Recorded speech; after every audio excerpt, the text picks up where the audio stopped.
President Trump has pledged to get things done in office, and whether you support him or not, the fact is he is living up to that promise. It's been a busy start in the Oval Office for the 45th President of the United States. With less than 2 weeks in office, he signed more than a dozen executive actions and rewritten U.S. policy on several issues such as immigration and refugees. And just last night, he announced his pick for the Supreme Court, Judge Neil Gorsuch. The question, has President Trump, especially with his Supreme Court pick, won over any of those who had criticized him? Joining us tonight is Glenn Beck, the founder of The Blaze and syndicated radio host.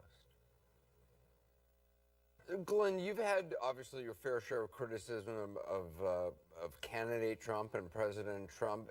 His Supreme Court pick, I wonder, does it make you rethink your earlier assessment of the kind of president he might turn out to be? Because you were concerned he would not select a conservative jurist.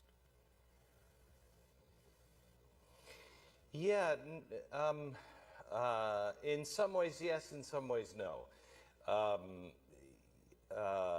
I didn't think this is a great surprise for a constitutional conservative that was skeptical of what President Trump might do. And on the air today, I apologize to everybody who listened to me, and I said during the primary and during the election, if you're hanging your hat on this, I don't think it's a done deal. I didn't think he would, but he did. And for all of those evangelicals that put everything else aside because they said the Supreme Court is too important, this is a big, big move for Donald Trump, for them. What about what else you have seen in the first 12 days of this administration? Are there, I assume there are concerns you continue to have? Yeah, several. Let's take the, quote, Muslim ban. When I heard that reported on the news, and I saw President Trump, as he's signing it, talking about a ban, I thought, oh my gosh, I was against the Muslim ban. This is one of the things that I thought was really horrible. How is this happening through executive order? This is horrible. Then I watched it on the news and I heard the media talk about it. And then I went and I read the executive order. It's not a ban, it's a pause. Now, it may turn into a ban, I don't know. It may turn into nothing, I don't know. It's a pause. But what happened was, I think, President Trump, for some reason, was calling it a ban, maybe to throw a bone to the people that actually want a Muslim ban, and I don't know who those people are. And then the media picked it up and, without reading it or knowing that it wasn't really a ban, started calling it a ban. Then everybody started to march. And I will tell you, Anderson, you've been in dangerous places in the world, and there comes a time when you can sense, hey, there's trouble coming. At some point, there's trouble coming. Donald Trump is a counterpuncher. Good or bad, like it or not, if you hit him back, he has said, I will hit you back twice as hard. People in the press are hitting him back. People on the street are hitting him back. I hit him back. He hits back twice as hard. We're escalating things. My question to the American people is, how does this end? Right, where does it go? We have to. I feel like I'm a very old, puffy Matthew Broderick in war games, and I'm the computer maybe saying the only way to win is to not play the game.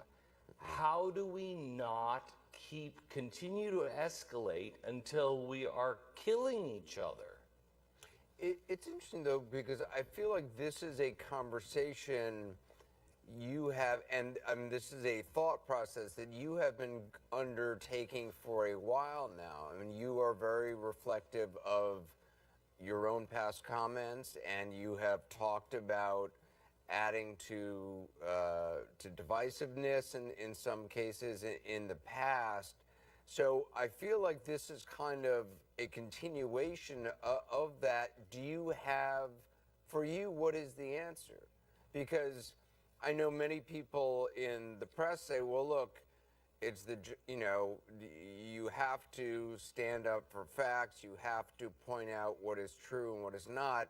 I also think nobody should have a knee-jerk negative response to anybody. I think you need to be fair above all things in one's reporting and in one's governing.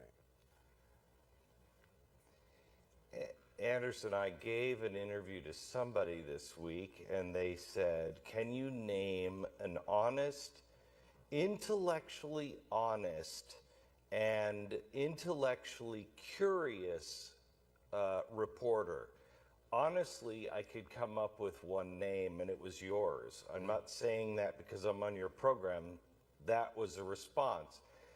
I don't know enough people who are actually intellectually curious and intellectually honest that will look at this Muslim ban and say, wait a minute, this isn't a Muslim ban. What are we doing? Why are we running this story? It's a Muslim ban. To de-escalate things, you have to be able to say what the truth is. But I've also not heard anybody in the media say, you know what,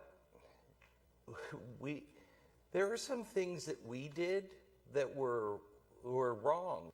You know, one of the things I've talked to a number of people, former chiefs of staff, Democrats, Republicans, who've talked about the difficulty of transitioning from campaigning to actually being president and being in the White House and governing, particularly for somebody like President Trump, who has not served in government previously. That transition, according to chiefs of staff in the past, for any candidate, for President Obama it was, for many candidates, it's a very difficult thing.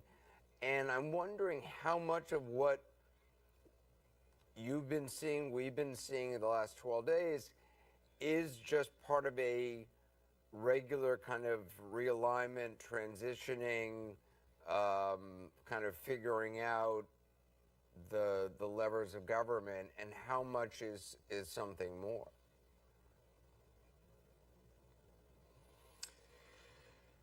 I don't. I'm not sure. I mean, I am again feel compelled to express my concern about Steve Bannon. I think he's a very dangerous man,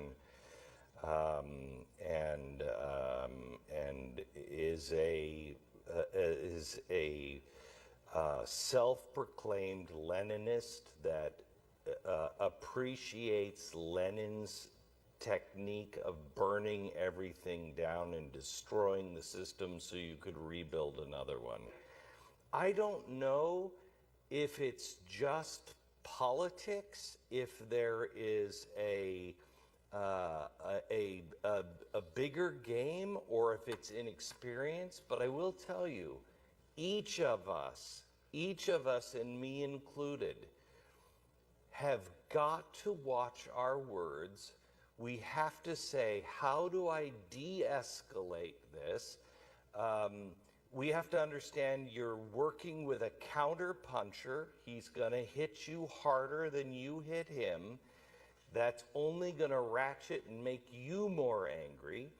The press has a profound responsibility to tell the truth and not politic or campaign or be viewed as an army of or a service of one party.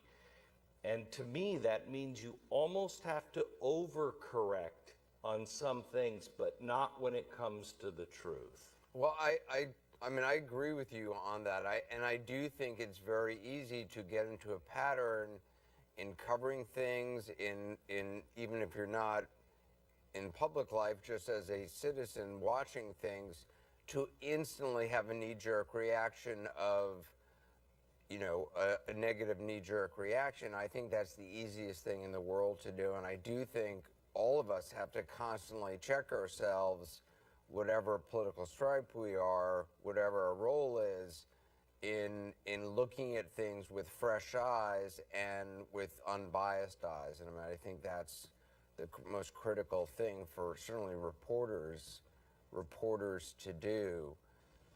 Let's just keep our eye on things and try to be reasonable and just be vigilant on that. Yeah. Glenn Beck, I appreciate you being on. Thank you so much. Thank you very much. Well, up next, more breaking news.